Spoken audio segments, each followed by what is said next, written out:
Hello everyone, welcome to my channel code story with Mike. तो आज हम अपने ग्राफ कंसेप्ट्स एंड क्वेश्चंस के प्लेलिस्ट का वीडियो नंबर 21 करने जा रहे हैं, ठीक है। और स्टार्ट करने से पहले कुछ भाषण और ज्ञान की बातें।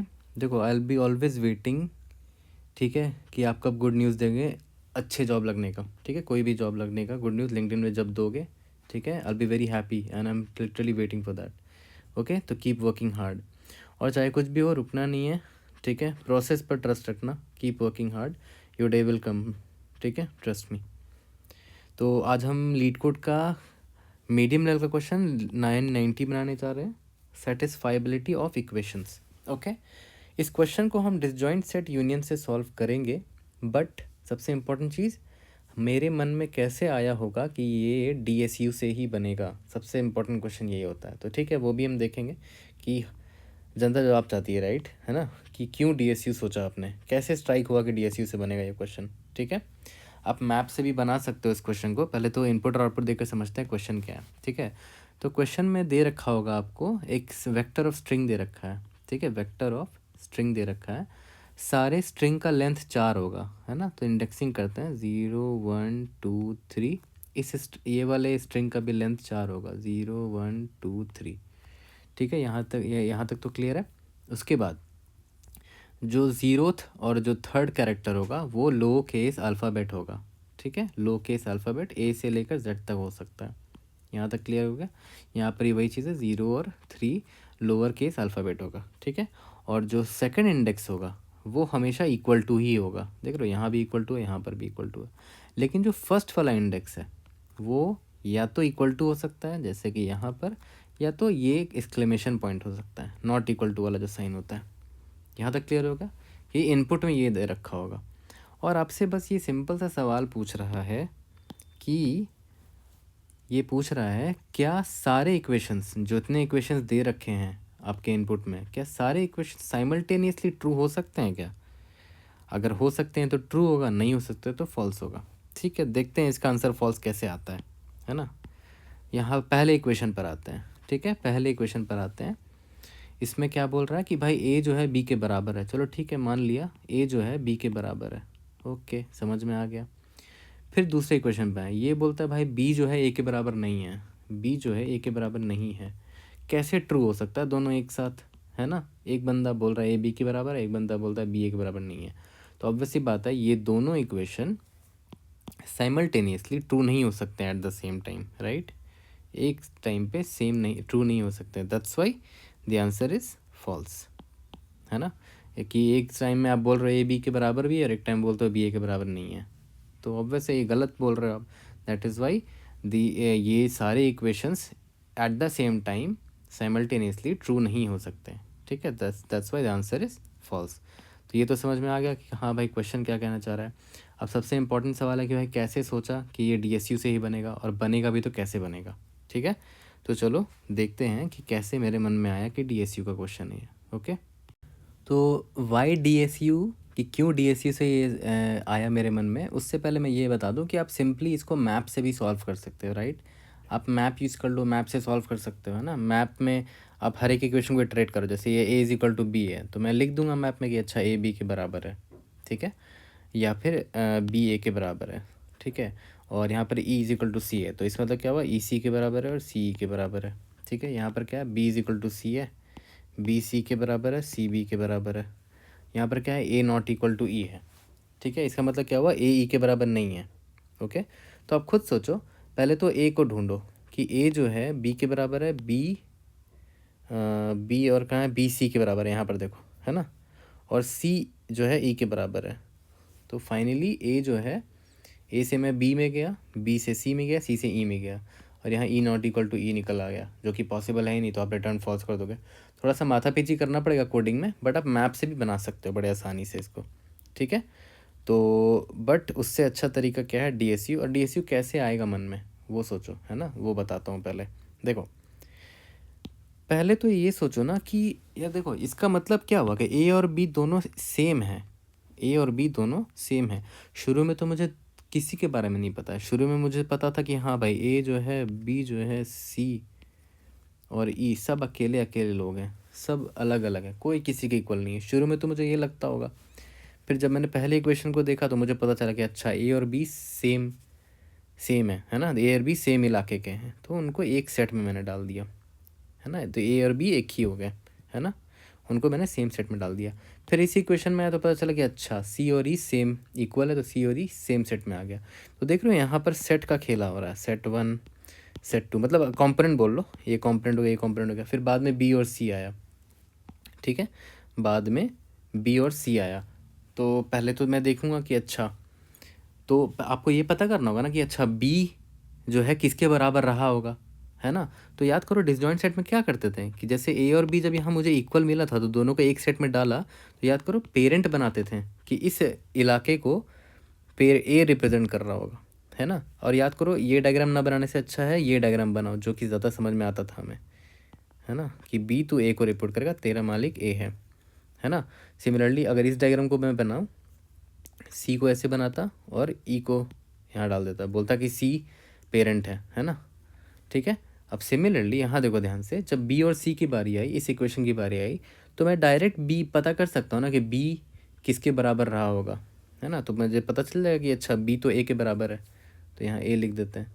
और सी जो है यहाँ पर सी किसके बराबर है, सी तो खुद मालिक है, तो सी के बराबर है ना। तो दोनों देख रहे हो अलग अलग सेट के हैं, है ना। ये बी जो है, बी का मालिक कौन है, ए है, सी का मालिक खुद सी है, तो दोनों क्या करते हैं, फाइंड जब बी किया मैंने तो बी का पेरेंट कौन निकला, ए निकला।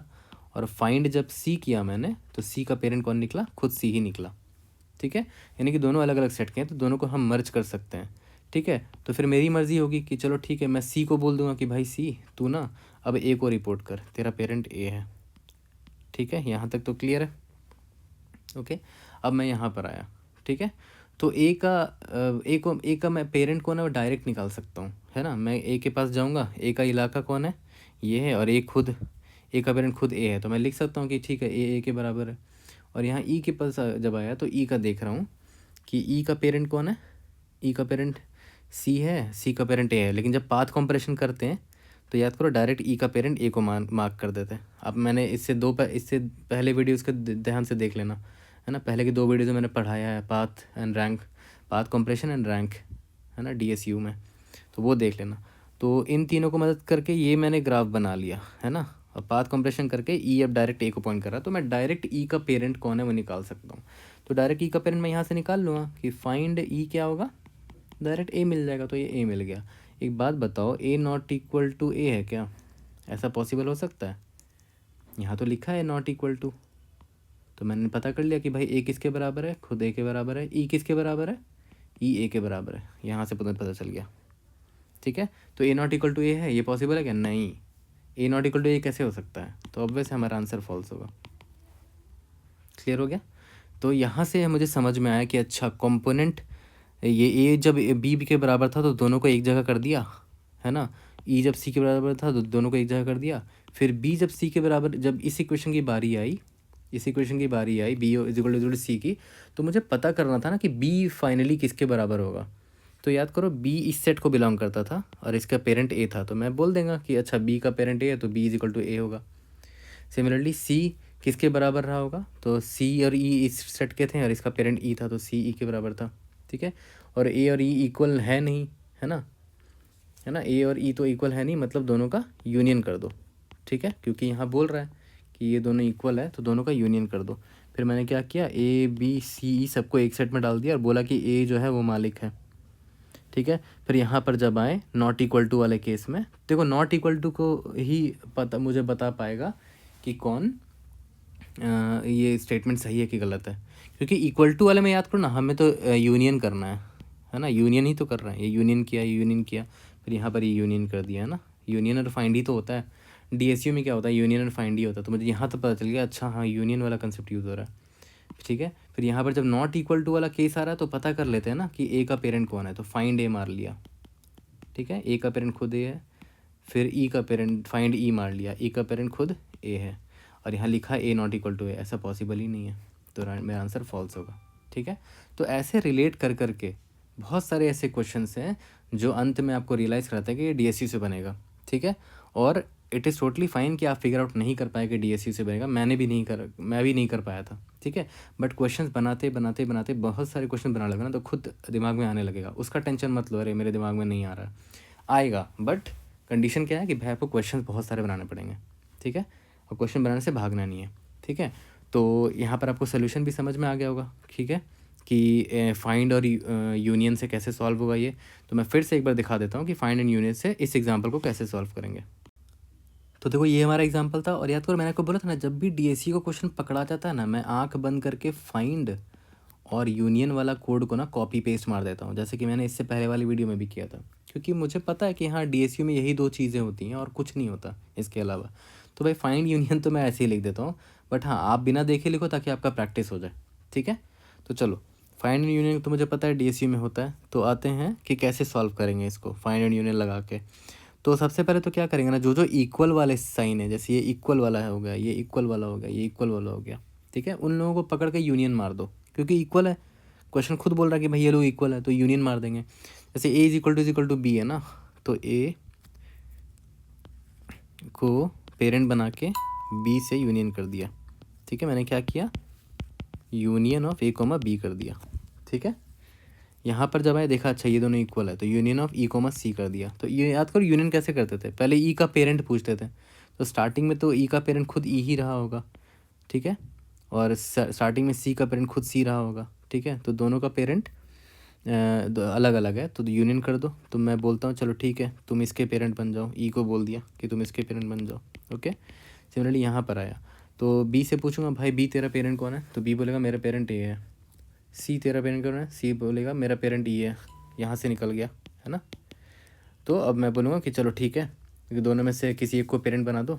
तो E को बोलूँगा भाई तू इसका पेरेंट बन जा, ठीक है। और वही पाथ कॉम्प्रेशन के हिसाब से कराएंगे, है ना। रैंक और पाथ कॉम्प्रेशन जो मैंने पढ़ाया था प्रीवियस के 2-3 वीडियोस देख लो, बहुत अच्छे से क्लियर हो जाएगा। तो मैंने क्या किया, पेरेंट इसको बना दिया और E को बोल दिया भाई तू भी इसको रिपोर्ट कर लेना। और पाथ कॉम्प्रेशन जब करेंगे तो C को भी बोलूँगा कि डायरेक्ट तू A को ही रिपोर्ट करना, है ना। क्योंकि C से पूछूंगा कि भाई तेरा पेरेंट कौन है, तो C बोलेगा भाई मेरा पेरेंट E है। फिर E बोलेगा मेरा पेरेंट A है, तो डायरेक्ट तुम A को ही डायरेक्ट रिपोर्ट कर लो। ये मैं वो बता रहा हूँ, रैंक एंड पाथ कॉम्प्रेशन। जिसको नहीं समझ में आ रहा प्रीवियस के 2-3 वीडियो देख लो, वहाँ पर क्लियर हो जाएगा, पूरा समझ में आएगा कि मैं यहाँ क्या बोल रहा हूँ, ठीक है। जिन्होंने देखा उसको समझ में आ रहा होगा, ठीक है। तो ये बन गया। तो मैंने इक्वल टू वाले सारे सॉल्व यूनियन मार दिए, है ना। तो मैंने यहाँ किसको किसको यूनियन मारा, यूनियन ऑफ A, E, ठीक है। चलो ये हो गया। अब जो बचा है कौन सा बचा है, नॉट इक्वल टू वाले को पकड़ते हैं। तो पहला नॉट इक्वल टू वाला ये है, A not equal to E। तो पहले बोलते हैं भाई A तेरा पेरेंट कौन है, A का पेरेंट खुद A है। E तेरा पेरेंट कौन है, E का पेरेंट A है। ये रहा यहाँ से निकाला, है ना। E का पेरेंट A है। क्या दोनों नॉट इक्वल है, इट्स इम्पॉसिबल। तो इधर से चुपचाप रिटर्न फॉल्स कर देंगे, कहानी ख़त्म। यही स्टोरी भी थी, यही तो स्टोरी थी और कुछ नहीं था, कहानी ख़त्म हो गई हमारी, है ना। तो जो जो इक्वल टू वाले हैं उनको यूनियन मार देंगे, फिर लास्ट में नॉट इक्वल टू वाले को प्रोसेस करेंगे। कोई भी ऐसा कॉन्ट्राडिक्टिंग स्टेटमेंट मिल गया, A not equal to A या तो B not equal to B, तो भाई वहीं से रिटर्न फॉल्स कर जाएंगे। नहीं तो लास्ट में अगर कहीं पर भी ऐसा केस नहीं मिलता तो लास्ट में रिटर्न ट्रू कर जाएंगे। बस as easy as it seems, ठीक है। तो बस आपको यही पकड़ना था कि DSU का क्वेश्चन है कि नहीं। तो सेम स्टोरी को भी मैं उतारने वाला हूँ, ठीक है, लीड कोड में। तो चलो लीड कोड में क्वेश्चन करते हैं, सॉल्व करते हैं इसको, ओके। तो चलो इसका कोड कर लेते हैं, क्वेश्चन समझ में आ ही गया होगा, ओके।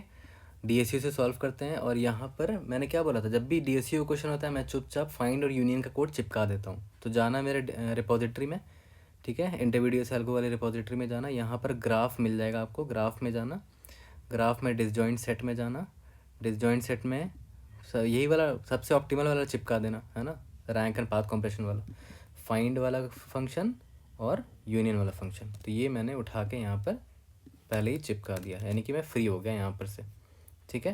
तो ये मैं हर बार कर देता हूँ, क्योंकि यार यही तो बेस्ट पार्ट है डिसजॉइंट सेट और यूनियन का, कि हर जगह सेम ही फंक्शन है, फाइंड और यूनियन, ठीक है। अब इसके बाद आपको सॉल्व करना है अपना क्वेश्चन। फाइंड और यूनियन आपने लिख दिया ऑलरेडी। मैंने क्या बोला था, स्टार्टिंग में पेरेंट ये जो होगा वो नहीं, पेरेंट को इनिशियलाइज करना होगा ना, है ना, पेरेंट। तो पहले तो पेरेंट डॉट रीसाइज कर दो भाई 26 साइज़ का, है ना। क्यों, क्योंकि सिर्फ लोअर केस अल्फ़ाबेट है और हमारे पास 26 लेटर्स होते हैं, ठीक है। और रैंक भी रिसाइज कर दो 26 साइज का, क्योंकि सारे 26 लेटर्स के रैंक अभी स्टार्टिंग में 0 होंगे, है ना, 0 कर देते हैं, ठीक है। और याद करो पेरेंट को इनिशियलाइज कर देते हैं, int I is equal to 0, I less than 26, I plus plus, ठीक है। Parent of I is equal to I कर दो, है ना। स्टार्टिंग में सब एक दूसरे सब खुद के ही पेरेंट होते हैं, ठीक है। चलो ये तो समझ में आ गया। उसके बाद फॉर स्ट्रिंग एंड एस क्या है, इक्वेशंस है ना, इक्वेशंस मिल गया, ठीक है। सबसे पहले मैंने क्या बोला, अगर इक्वल टू वाले केस मिल जाते हैं तो मैं यूनियन कर दूंगा उसका, ठीक है। इफ एस का याद करो क्वेश्चन में दे रखा है कि 0th इंडेक्स, है ना, और 3rd इंडेक्स अल्फ़ाबेट होंगे, 2nd इंडेक्स हमेशा इक्वल टू होगा, लेकिन जो फर्स्ट इंडेक्स है वो या तो इक्वल टू या तो नॉट इक्वल टू वाला सिंबल होगा। तो फर्स्ट इंडेक्स वाले से पता चल जाएगा कि इक्वल टू है कि नहीं, यानी कि S1 है ना, अगर वो इक्वल टू हुआ तो मतलब इक्वल टू वाला सिंबल होगा पक्का, है ना। A is equal to B ऐसा कुछ रहा होगा, है ना। फर्स्ट इंडेक्स ये हो गया, है ना, ये वाला, ठीक है। तो मैंने क्या बोला, अगर ये वाला केस है इक्वल टू है तो यूनियन कर देंगे। और यूनियन किसको करेंगे, जो 0th इंडेक्स में है और जो फर्स्ट इंडेक्स में है, लास्ट इंडेक्स में है, सॉरी, ठीक है। तो S ऑफ 0 में जो है उसका यूनियन करेंगे, S ऑफ 3rd वाले से यूनियन करेंगे। लेकिन हम नंबर्स के साथ खेल रहे हैं ना, तो इंडेक्सिंग के लिए -0 करते थे, याद है, ये तो पता ही होगा। -0 कर देंगे तो इंडेक्स करेक्ट इंडेक्स मिल जाएगा, क्योंकि ये तो कैरेक्टर है ना, मुझे तो नंबर चाहिए, ठीक है। यहाँ तक क्लियर है। तो हमने इक्वल टू वालों को यूनियन कर दिया, ठीक है। First do union of equal cares, ठीक है। ये तो हो गया कि हमने यूनियन कर दिया। उसके बाद चलो ढूंढते हैं फाइंड नॉट इक्वल टू वाले केसेस एंड चेक वैलिडिटी, ठीक है। चलो फिर से वही लूप चलाएंगे, फॉर सारे इक्वेशंस को देखेंगे कौन नॉट इक्वल टू वाला है, ठीक है। If S of 1 is equal to ये एक्सक्लेमेशन पॉइंट है, मतलब नॉट इक्वल टू वाला केस है, कुछ ऐसा रहा होगा, A not equal to B. तो देख रहे हो फर्स्ट इंडेक्स वाला बंदा कौन है, नॉट इक्वल टू वाला, एक्सक्लेमेशन पॉइंट है, ठीक है। तो अगर नॉट इक्वल टू हुआ तो ठीक है, इसको पहले चेक कर लेते हैं, ठीक है। Char first is equal to क्या है, S of 0, char second is equal to क्या है, एस ऑफ 3। ए और बी मैंने निकाल लिया, यहाँ पर ए निकाल लिया, यहाँ पर बी निकाल लिया, ठीक है।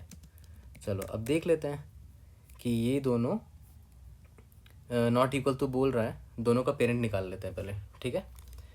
तो पेरेंट निकालने के लिए क्या करते थे, फाइंड करते थे ना, फाइंड फर्स्ट नहीं भेजेंगे, -0 करके भेजेंगे ताकि इंडेक्स मिल जाए, ठीक है। फाइंड सेकेंड -0, ठीक है। और यहाँ पर लिख लेते हैं इंट पेरेंट ऑफ फर्स्ट, ठीक है, इंट पेरेंट ऑफ सेकेंड, दोनों का पेरेंट निकाल लिया, ठीक है। If parent of first is equal to parent of second हो गया, ठीक है। रिटर्न फॉल्स कर दो, जो बताया था वही वाला है, और नहीं कुछ होता है इस पर रिटर्न ट्रू कर दो, ठीक है। तो ये क्या हुआ, फिर से सुनो, यहाँ पर नॉट इक्वल टू है, नॉट इक्वल टू मतलब कि ए जो है बी के बराबर नहीं है, लेकिन पता चला कि ए का पेरेंट भी ए है, मतलब ए के बराबर रहा होगा, और बी का पेरेंट भी ए है, ये रहा पेरेंट ऑफ सेकंड, वो भी ए के बराबर ही मिला, यानी कि पक्का दोनों सेम इलाके के होंगे और पक्का दोनों एक दूसरे के बराबर रहे होंगे, है ना। लेकिन यहाँ पर नॉट इक्वल टू दिए रखा है, मतलब ये गलत स्टेटमेंट है।